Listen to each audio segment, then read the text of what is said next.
세상에는 자신을 그리스도인, 크리스천이라고 말하는 사람들이 적지 않아 많이 있습니다. 크리스천은 누구입니까? 예수님을 믿는 사람입니다. 예수님을 영접한 사람을 지칭합니다. 예수님을 영접했다는 것은 무엇일까요? 예수님께서 나의 죄를 대신해서 십자가에 죽으셨다는 것과 다시 살아나셨다는 것을 마음에 믿고 입으로 시인하는 사람입니다. 더 구체적으로 말하면 예수님을 자신의 구세주와 주님으로, 주인으로 믿고 그 주님께 모든 것을 맡기며 의지하며 살아가는 사람이 그리스도인, 크리스천입니다. 오늘은 나는 크리스천이다 세 번째 시리즈로 크리스천으로 불리어질 때라는 제목으로 함께 은혜를 나누기를 원합니다. 목회 데이터 연구소가 설문한 국민들이 바라보는 종교인의 이미지에 대한 결과를 여러분에게 2년 전에 설명해 드린 적이 있었습니다. 불교 신자와 천주교 신자에 대한 국민들의 이미지는 온화하고 따뜻한 사람들이었습니다. 그런데 교회 다니는 사람의 이미지는 거리를 두고 싶은 사람, 이중적인 사람이라는 평가였습니다. 참 불쾌하고 믿고 싶지 않은 조사 결과입니다. 이런 상황에서 과연 지역사회의 복음 전도를 어떻게 할 수 있는가? 예수 믿는다는 것이 주변의 눈총을 받는 시대가 되었구나, 이런 생각을 하지 아니할 수 없습니다. 어디 가서 예수 믿으라고 말하기가 점점 어려워가고 있지 않는가, 이런 생각도 갖게 됩니다. 여러분, 언제부터 한국교회가 이렇게 되었나요? 언제부터 한국교회가 사회 속에서 동떨어진 외딴 섬으로 인식되어 가고 있는지 참 안타까움이 그지없습니다. 그런데 예수님께서 이 땅의 교회와 신자들에게 어떻게 말씀하셨습니까? 마태복음 5장 13절 14절은 이렇게 말합니다. 너희는 세상의 소금이니 너희는 세상의 빛이라. 로마서 14장 18절은 이렇게 말합니다. 그리스도를 섬기는 자는 하나님을 기쁘시게 하며 사람에게도 칭찬을 받느니라. 에베소서 2장 10절은 이렇게 말합니다. 너희는 그리스도 예수 안에서 선한 일을 위하여 지으심을 받은 자다.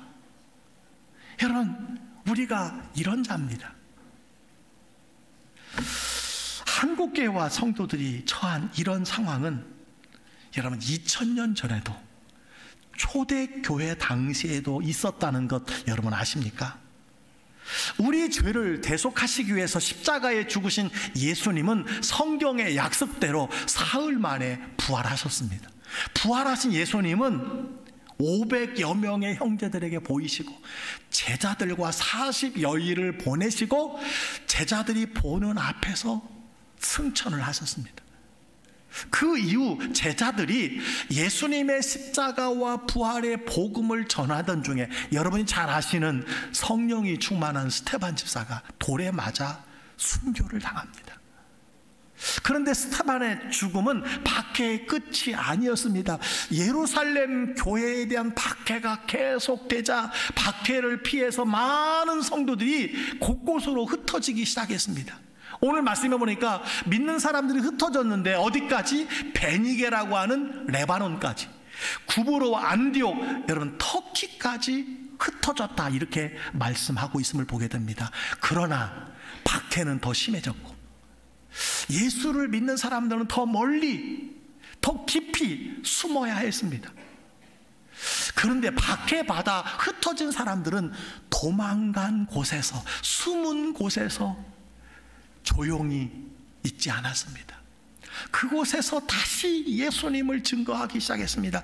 예수님이 우리의 죄를 대신해서 십자가에 죽으셨고 약속하신 대로 다시 부활하셨다는 것을 내가 보았노라고, 우리가 확인했노라고, 그분이 하나님이라고 여러분 증거하기 시작했습니다. 놀랍게도 예수를 믿는 사람을 박해하면 박해할수록 복음은 더 넓게, 더 멀리 전파되기 시작을 했습니다. 박해로 흩어진 사람들을 우리가 디아스포라라고 이야기합니다. 그 중에 한 교회가 안디옥 교회입니다. 안디옥 교회, 여러분 우리에게 익숙한 교회입니다. 왜 익숙할까요? 귀한 교회이고 최초라고 하는 이름을 3가지나 가지고 있는 교회입니다. 첫 번째 안디옥 교회는요, 이방인들로 이루어진 최초의 이방인 교회입니다. 유대인이 아닌 사람들로 이루어진 최초의 교회예요. 두 번째는요, 사도행전 13장에 보면 최초로 선교사를 파송한 교회였어요.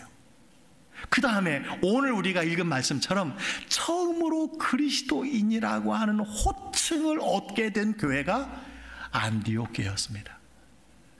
안디옥 교회는 성경에서 소개하는 이상적인 교회입니다. 우리 광주교회가 이런 교회가 되기를 주의 이름으로 축복합니다. 이런 교회가 되기를 소원합니다. 자, 그렇다면 구체적으로 안디옥 교회는 어떤 교회였을까? 세 가지를 우리에게 소개해 주고 있습니다. 안디옥 교회는 어떤 교회였을까요? 첫 번째는요, 주의 손이 함께하는 교회였습니다. 21절을 보시기 바랍니다. 주의 손이 그들과 함께 하심에 수많은 사람들이 믿고 주께 돌아오더라. 이런 어떤 교회가 좋은 교회일까요? 유력자들이 많은 교회, 부자들이 많은 교회, 능력자들의 손이 함께하는 교회보다 주의 손이 함께하는 교회, 성령이 함께하는 교회, 하나님이 함께하는 교회인 줄 믿습니다. 지금까지 우리 광주교회가 주의 손이 함께하는 교회였음을 믿고 감사를 드립니다. 자, 주의 손이 함께한 결과 교회가 어떻게 되었을까요? 오늘 말씀 보니까 수많은 사람들이 믿고 주께 돌아오더라, 이렇게 말씀해 주고 있습니다. 우리 교회가 올해도 믿는 사람들이 많아지기를 주의 이름으로 축복합니다. 따라서 전도에 전심전력하는 분들이 많아지기를 축복합니다. 자, 두 번째로 안디옥 교회는 어떤 교회였을까요? 주의 손이 함께하는 교회였고, 두 번째는요, 좋은 목회자가 있는 교회였습니다. 여러분 22절을 보시기 바랍니다. 예루살렘 교회가 이 사람들의 소문을 듣고 바나바를 안디옥까지 보내니, 바나바는요 좋은 목회자였습니다. 좋은 교회는 좋은 목회자가 있는 교회입니다. 바나바는 좋은 목회자였어요. 자, 그렇다면 어떤 목회자가 좋은 목회자일까요? 오늘 23절에 이렇게 말씀해 주고 있습니다. 그가 이르러 하나님의 은혜를 보고 기뻐하여 모든 사람에게 굳건한 마음으로 주와 함께 머물러 있으라 권하니. 어떤 목회자가 좋은 목회자예요? 우선 하나님의 은혜를 보는 자요, 그 은혜를 보고 기뻐하는 목회자입니다. 그리고 성도들에게 굳건한 마음으로 주와 함께 어떤 시련에도 흔들리지 말고 견실하며 주께 붙어 있으라고 가르치는 여러분 목회자라고 말씀해 주고 있습니다. 두 번째로 어떤 목회자가 좋은 목회자일까요? 24절에 이렇게 말씀하고 있습니다. 바나바는 착한 사람이요 성령과 믿음이 충만한 사람이라 이에 큰 무리가 주께 더하여지더라. 바나바는요 성품이 착한 사람이었습니다. 목회자는 착해야 합니다. 주님은 착하고 충성된 종을 칭찬하셨습니다. 바나바는 착할 뿐만 아니라 어떤 사람이었어요? 성령과 믿음이 충만한 사람이었습니다. 우리 교회 목회자들이 착한 목회자 되기를 소망합니다. 우리 교회 목회자들이 착한 목회자라고 여러분 믿어주시기를 바랍니다. 아울러 성령과 믿음이 충만하기를 위해서 기도해 주시기를 바랍니다. 세 번째로 좋은 목회자는 어떤 목회자일까요? 동역하는 목회자예요.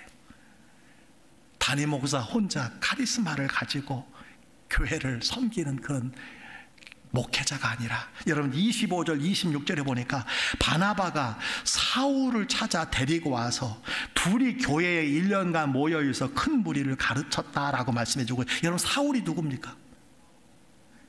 사울이 누구예요? 나중에 바울 된 자입니다. 사울은요 예수 믿는 사람들을 잡아 가두고 죽이려고 여기서 대전 거리를 날마다 오고 가고 예수 믿는 사람들을 잡아 가두는 일에 자신의 인생을 바쳤던 사람입니다. 그 사람이 다메섹 도상에서 예수님을 만났어요. 사울아 사울아 내가 어찌하여 나를 핍박하느냐. 성도들을 핍박한 것을 예수님은 나를 핍박하는 것이라고 말씀해 주셨어요. 그 자리에 그가 꼬꾸라져서 그가 이제 다시 사신 살아계신 예수님을 전하기 시작했어요. 그러나 그를 믿어주는 사람이 없어요. 과거에 예수 믿는 사람들을 잡아 가두던 사람, 누가 그 사람을 예수님의 제자로 믿겠습니까? 교회의 지도자로 믿겠습니까? 그러나 바나바가 그를 데리고 와서 둘이 교회에 1년간 모여 가르칠 때 큰 무리가 있었다고 성경은 말합니다. 여러분, 어떤 목회자가 좋은 목회자입니까? 동역하는 목회자입니다. 하나님의 일은 함께 연합하여 동역이 중요합니다. 담임 목사와 부목사님들이, 전도사님들이 한 팀이 되어서, 교역자들과 우리 평신도가 한 팀이 되어서 연합하고 동역하는 교회, 그 교회가 좋은 교회고, 그렇게 힘쓰는 목회자가 여러분 좋은 목회자인 줄 믿습니다. 시편 133편 1절에 말합니다. 보라, 형제가 연합하여 동거함이 어찌 그리 선하고 아름다운고. 우리 교회가 이런 목회자가 있는 교회가 되기를 주의 이름으로 축복합니다. 자, 안디옥 교회는 주의 손이 함께하는 교회였어요. 그리고 좋은 목회자가 있는 교회였습니다. 뿐만 아니라 좋은 성도들이 있는 교회였습니다. 26절을 보시기 바랍니다. 제자들이 안디옥에서 비로소 그리스도인이라 일컬음을 받게 되었더라. 여러분, 그리스도인이라는 이 칭호는요, 원래는 전염병에 걸린 사람이라는 경멸의 뜻이었어요. 가까이 하지 말아야 될 사람, 이렇게 생각했던 이름이에요. 또한 바울이 아그리빠 왕에게 전도할 때, 이 아그리빠가 바울이 자신을 그리스도인으로 만들려고 한다고 할 때 이게 멸시의 호칭이었어요. 감히 네가 나를 그리스도인 만들려고 해? 여러분, 이게 그리스도인이라는 이름이었습니다. 특별히 여러분, 베드로 사도는요, 베드로전서 4장 16절에 어떻게 권면하냐면, 너희가 만일 그리스도인으로 고난을 받으면 부끄러워하지 말라, 이런 말씀을 해주고 있어요. 이게 무슨 말이냐? 그리스도인으로 살아간다는 것은요, 그리스도의 이름이 붙는다는 것은 고난받는 이름이었다는 거예요.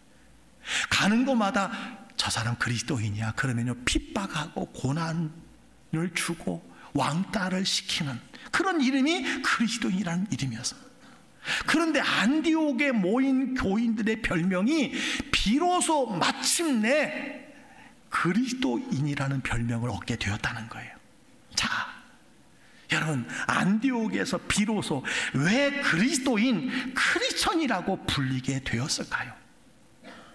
왜 안디옥 교회에서 크리스천이라고 불리게 되었을까요? 여러분, 이 사실은 우리가 어떻게 하면 이 세상에서 지금 그리스도인, 크리스천으로 불리어질 수 있을까라고 하는 해답이 된다고 말할 수 있습니다. 어떻게 하면 우리가 경건한 사람으로 살아가는 신실한 하나님의 자녀로 불리어질 수 있겠는가라고 하는 것입니다. 자, 안디옥 교회에서 크리스천이라고 불리게 된 이유가 여러분 총 6가지가 있습니다. 저는 여러분들이 이 6가지를 스스로 자신에게 적용해 보면서 여러분도 다른 사람들을 통해서 그리스도인, 크리스찬이라는 불리움을 받게 되기를 주의 이름으로 축복합니다. 첫 번째는요, 그리스도를 증거하는 사람들이었습니다. 이들은 입만 열면 대화가 그리스도였어요. 그래서 그리스도인으로 불리웠습니다. 돈을 좋아하는 사람은 입만 열면 돈 이야기만 합니다. 증권을 하는 사람은 입만 열면 증권 시세를 이야기합니다. 건강에 관심이 많은 사람은 안전하 서나 양 이야기, 음식 이야기, 먹방 이야기, 건강에 대한 이야기를 합니다. 정치에 관심이 많은 사람은 틈만 나면 정치 이야기를 합니다. 여러분, 교회에서는, 구역에서는, 기관에서는 정치 이야기 금지라는 사실을 꼭 기억하시기 바랍니다. 여러분, 그리스도인 입에는 뭐가 불려져야 돼요? 예수 이야기, 예수의 향기가 나야 되는 줄 믿습니다. 내가 설교에 은혜 받은 이야기, 내가 성경을 읽다가 감동받은 이야기, 내가 성경을 필사하는 중에 받은 은혜, 찬송가를 필사하는 중에 받은 은혜, 내가 누구를 지금 전도하려고 기도하고 있다는 이야기. 여러분, 이런 이야기를 많이 하시기를 주의 이름으로 축복합니다. 그리스도를 증거하는 사람이었기 때문에 그리스도인이라고 하는 별명이 붙었다는 거예요. 여러분, 두 번째는 예수께 속한 사람들이었습니다. 이 사람들은 이 세상에 살아가고 동시대를 살아가는데 예수 그리스도에게 속한 사람이었다는 것이에요. 여러분, 사실 그 당시에 카이사리아 노이라는 단어가 있었어요. 카이사리아 노이는 뭐냐면요, 카이사르 황제에게 속한 부하다라는 뜻이에요. 이게 자랑스러운 일이면서, 어디에 내놓아도 자랑스러운 일이면서. 여러분, 그리스도인은요, 크리스티아노이, 유래한 단어예요. 그리스도에게 속한 사람이고 그리스도를 따르는 사람이고, 무슨 일을 결정할 때 항상 그리스도에게 초점을 맞추었다. 그래서 그리스도에게 속한 사람이다 라는 의미로 그들을 그리스도인이라고 불렀던 것입니다. 사랑하는 성도 여러분, 이런 의미에서 여러분도 주변에서 저 사람은 그리스도인이야 이렇게 불리움을 받게 되기를 주의 이름으로 축복합니다. 세 번째로 왜 그리스도인이라는 이 별명을 얻게 되었을까요? 그리스도를 위해 사는 사람들이었다는 거예요. 이들은 그리스도를 위해서 살았어요. 그리스도를 위해서 일했어요. 그리스도에게 영광을 돌리기 위해서 살아갔던 사람이라는 거예요. 주님이 높아지고 영광을 받으면 기뻐하는 사람들. 그래서 이 사람들은 그리스도를 위해 사는 사람이구나. 살든지 죽든지 그리스도를 위해서 살아가는 사람. 그래서 그리스도인이라고 불렀다는 것입니다. 우리도 이런 의미로 그리스도인이라고 불려지기를 주의 이름으로 축복합니다. 네 번째는요, 그리스도가 기준인 사람들이에요. 세상을 보는 관점이 여러 가지가 있습니다. 그러나 예수 그리스도의 관점, 성경적인 관점으로 보았다는 거예요. 모든 일을 결정할 때마다 예수님이라면 어떻게 하셨을까? 성령님이라면 어떻게 하셨을까? 예수님 말씀해 주옵소서, 성령님 가르쳐 주옵소서.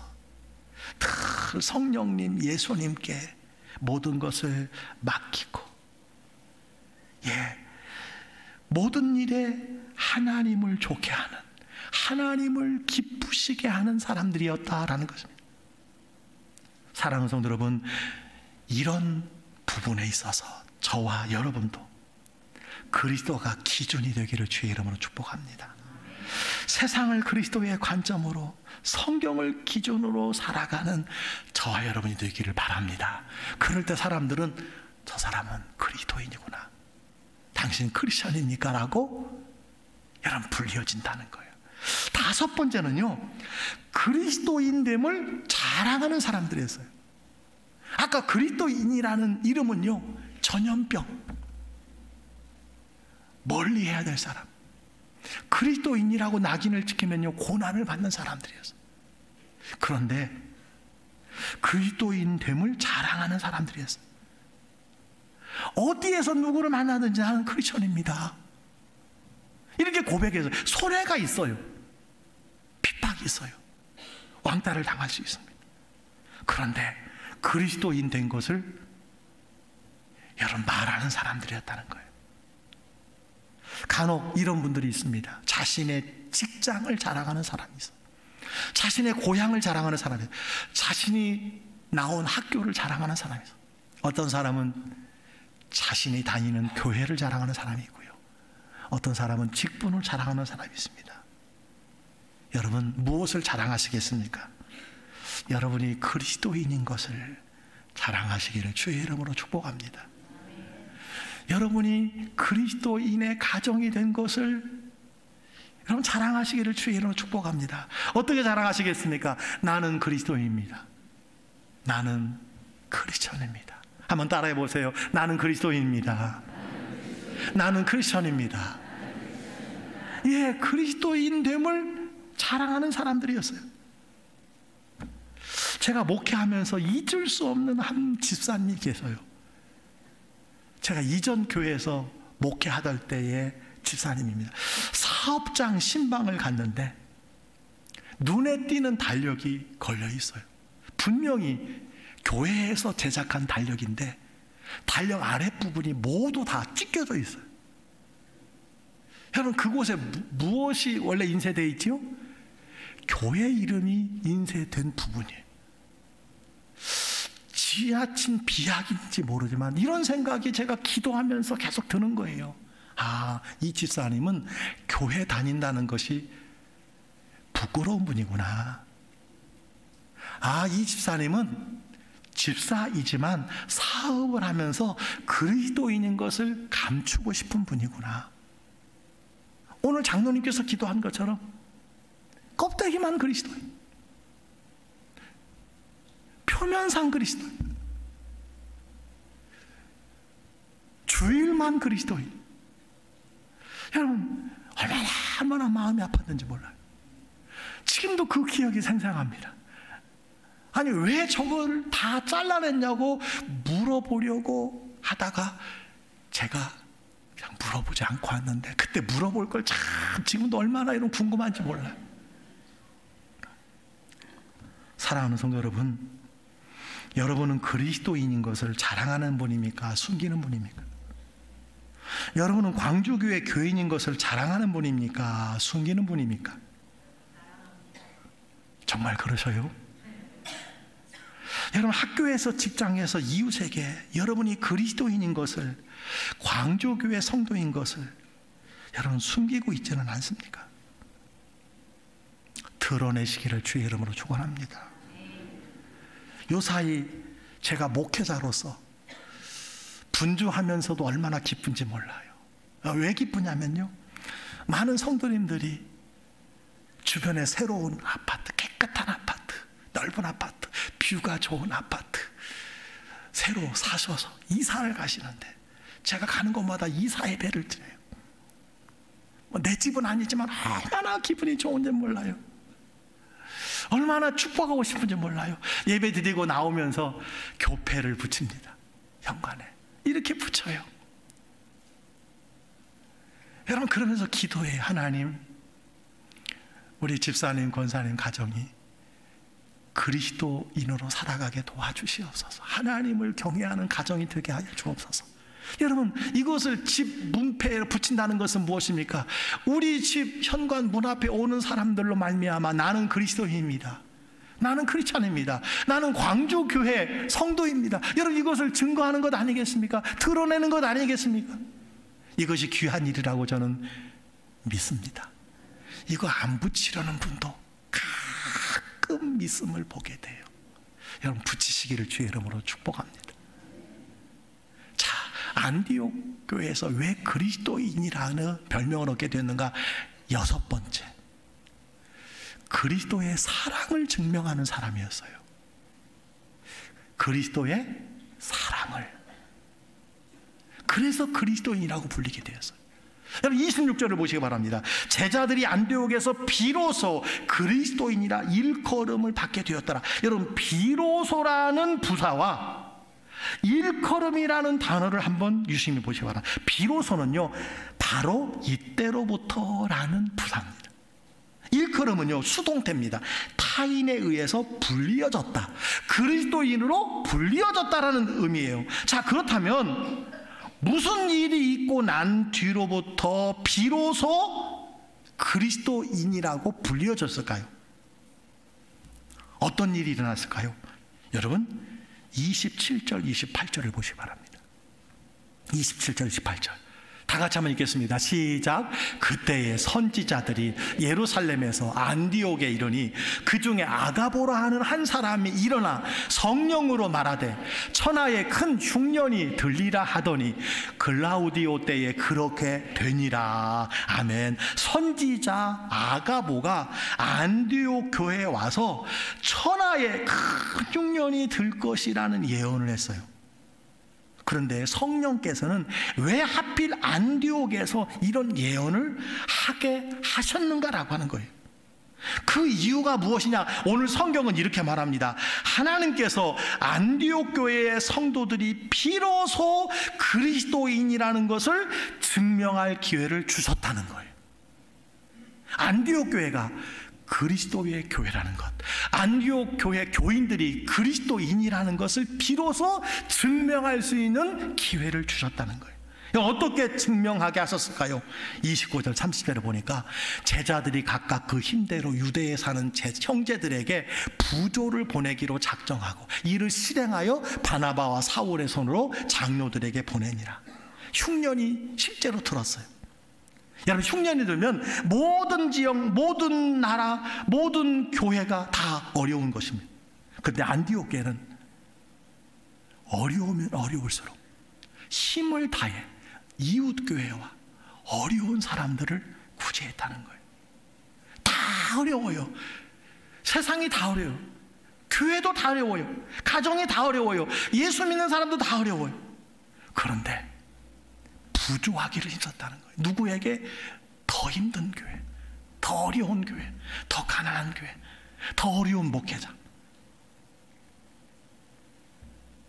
이들은 모든 사람이 어려울 때 부조하는 것을 통해서 그리스도인이구나, 비로소 그리스도인이라는 것을 증명하게 되었다는 거예요. 여러분, 지난주 뉴스를 보니까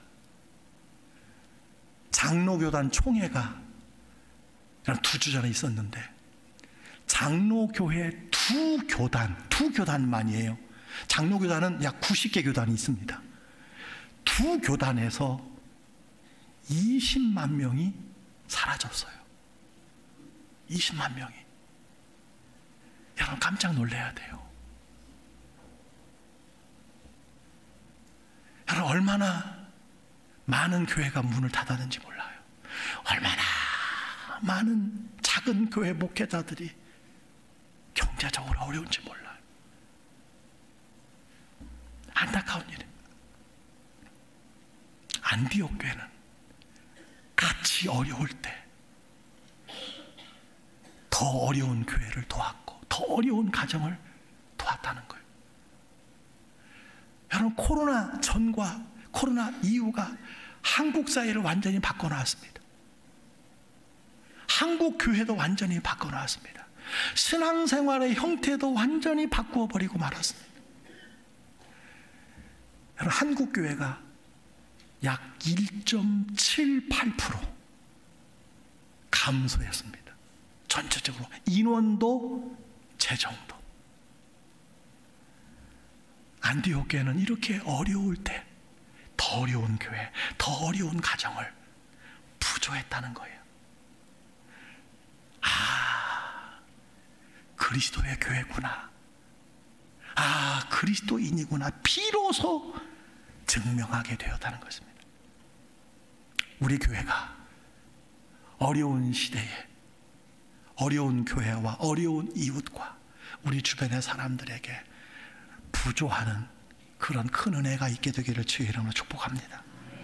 지금 세상이 교회를 향해서 비판하고 소금과 빛의 역할을 요구하는 이때 비로소 저 사람들은 그리스도인이구나, 저 교회는 그리스도의 교회구나, 주의 손이 함께하는 교회구나, 이렇게 일컬음을 받아야 될 줄 믿습니다. 여러분이 크리스찬이요, 우리 교회가 그리스도에게 속한 교회임을 증명할 교회라는 거예요. 증명할 기회라는 거예요. 우리 교회가 안디옥 교회 같은 교회가 되기를 주의 이름으로 축복합니다. 여러분, 이번 한 주간 세상에서 그리스도인, 크리스천으로 한번 살아보시지 않겠습니까? 이번 한 주간만. 너무 힘든가요? 그리고 주변 사람들에게 용기를 내서 한두 사람에게만 지혜롭게 고백해 보시지 않겠어요? 나는 그리스도인입니다. 나는 크리스찬입니다. 그리고 그리스도인인 것을 보여주고 알게 하고 느끼게 해주는 삶을 여러분 살아가시지 않겠습니까? 그렇게 살아가시기를 주의 이름으로 축복합니다. 여러분, 혹시 포괄적 차별금지법에 대해서 들어보셨습니까? 들어보셨나요? 여러분이 꼭 들으셔야 돼요. 대한민국 국민이요, 시민이요, 특별히 그리스도인으로서 포괄적 차별금지법에 대해서 제대로 알아야 됩니다. 여러분, 차별금지법은요 적극 교회가 찬성합니다. 강화해야 합니다. 정치, 종교, 인종, 남녀, 장애, 비장애 이것으로 여러분 차별을 받으면 안 되지요. 그러나 포괄적 차별금지법은요 차별금지법과 완전히 달라요.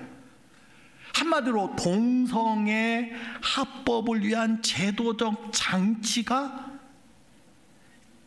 포괄적 차별금지법이에요. 차별금지법하고 천차만별입니다. 천양지차입니다. 여러분, 우리는 성경을 믿는 사람이에요. 아멘입니까? 성경은 분명히 말합니다. 인간에 대하여 성별을 가진 존재로 창조되었으며 신체적 식별이 가능한 남자와 여자, 메일과 피메일, 관계적으로 남성 맨 그리고 여성 우먼으로 창조되었음을 선언하고 있어요. 그런데 젠더가 무엇인지 아십니까? 젠더. 이 젠더는요 타고난 신체적인 성별을 거부하는 거예요. 내 성별 내가 정하겠다라는 거예요. 남성으로 태어났는데 나 여성으로 표기하고 여성으로 행세하는 거예요. 우리나라 여성 군대 안 갑니다. 이게 젠더입니다. 이것이 사회적, 문화적, 법적으로 인지상정이 되면 어떻게 될까요? 젠더 갈등이 전 사회로 확장되어 극단적인 비혼주의로 가게 되어 있어요. 비혼주의로 가게 되면요 지구상에 가장 빨리 없어질 나라가 지금 대한민국이에요. 가장 먼저 없어질 나라. 비혼주의가 급격하게 확산하고 우리 교회가 매주 이렇게 결혼식이 있으면 얼마나 감사한지 몰라요.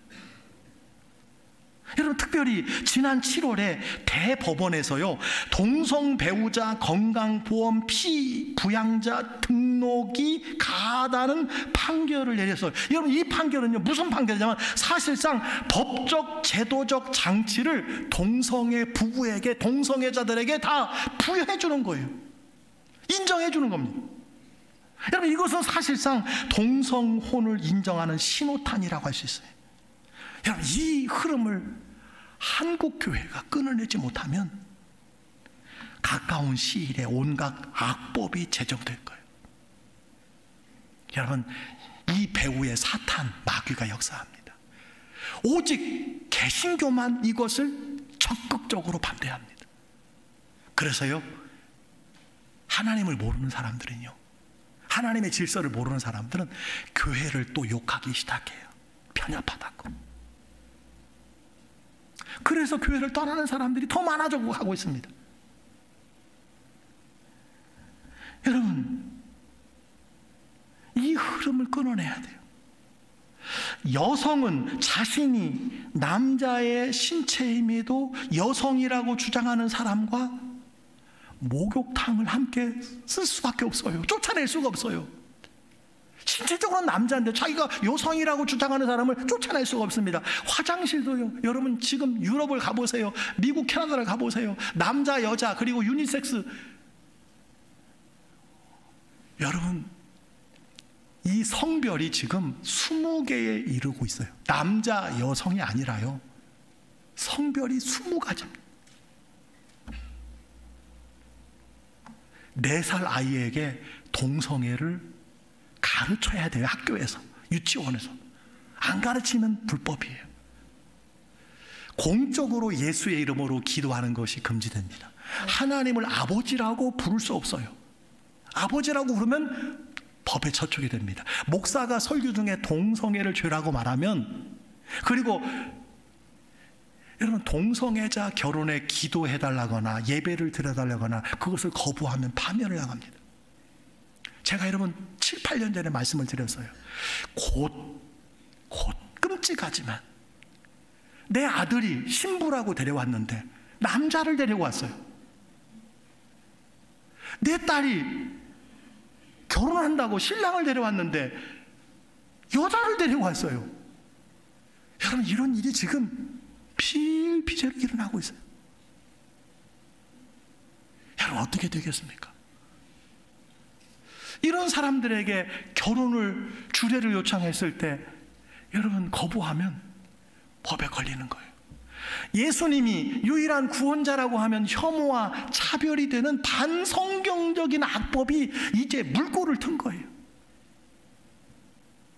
이것이 법으로 제정되면요, 대한민국은 얼마나 빨리 수용하는지 몰라요. 서구 유럽이 20년 걸린 거 우리는 3년이면 우리 사회가 다 이루어집니다. 여러분, 어떻게 되겠습니까? 이런 일련의 움직임은요, 하나님의 내버려 둠의 심판을 앞당기는 돌이킬 수 없는 죄악이 될 것이라는 거죠. 여러분, 그런데 이 포괄적 차별금지법이 국회에 지금 상정되어 있어요. 여러분, 이 법이 통과되지 못하도록 교회와 성도들이 기도해 주셔야 돼요. 여러분, 특별히 저는 우리 교회의 두 분 국회의원, 소병훈 의원과 안태준 의원을 위해서 여러분에게 기도해 달라고 한 차례 말씀을 드렸습니다. 우리가 여와 야를 떠나서 기도해 드려야 돼요. 이분들이 법을 제정하는 권한을 가지고 있어요. 넌 크리스찬들이 아무리 이것을 주장한다 할지라도 예수 그리스도를 믿는 하나님의 법을 사랑하는 여러분 그리스도인들이 이것을 막아주면 이길 수 있습니다. 그래서 여러분, 기도해 줘야 돼요. 이제 교회가 가정과 나라와 세상을 지키는 거룩한 방파제가 돼야 돼요. 교회밖에 희망이 없어요. 세상 사람들이 손가락질 해도요, 젊은 사람들이 편협하다고 손가락질 해도요, 그냥 가정을 지키는 유일한 길이 교회라는 사실을 기억하시기 바랍니다. 여러분, 10월 27일 광화문과 아마 시청 근처에서 200만이 모여서 연합 예배를 드린다고 합니다. 주제는 동성애는 죄입니다라고 하는 것을 선포하고 이 악법이 제정되지 않기를 강력하게 요청하는 기도회라고 합니다. 저는 이 집회가 어떤 정치적 집회도 아니고 무질서와 폭력이 없고 기독교 세력을 과시하는 행사가 아니라는 전제로 찬성합니다. 우리 교회가 함께 이렇게 버스를 몰고 가지는 않을 예정입니다. 여러분, 혹시 참석하기를 원하시는 분들은 일부 예배를 드리고 개인적으로 가셔도 괜찮습니다. 저는 이 시대가 비로소 여러분이 크리스천인 것을, 그리스도를 믿는 것을 증명할 기회라고 생각을 합니다. 교회가 가정을 지키고 나라를 지키고 하나님의 창조 질서를 파괴하는 죄악에 침묵하지 않고 싸워야 된다고 저는 믿습니다. 말씀을 마칩니다. 여러분, 그리스도인, 크리스천으로 살아가고 있습니까? 여러분의 입에서 날마다 그리스도가 회자되고 그리스도에게 속하였을 뿐만 아니라 그리스도를 위해서 살고 그리스도가 삶의 기준이 되고 여러분이 크리스천이라는 것을 자랑하고 드러내고 살아가고 계십니까? 빛의 자녀들처럼 착하게, 의롭게, 진실하게 살아가며 그리스도의 사랑을, 그죠? 그리스도의 사랑을 삶으로 증명하는 사람들 되시기를 주의 이름으로 축원합니다. 그래서 예수를 믿지 않는 사람들이 당신은 그리스도인입니까? 당신은 크리스천이지요? 이렇게 불리어지기를 주의 이름으로 축복합니다. 축복합니다.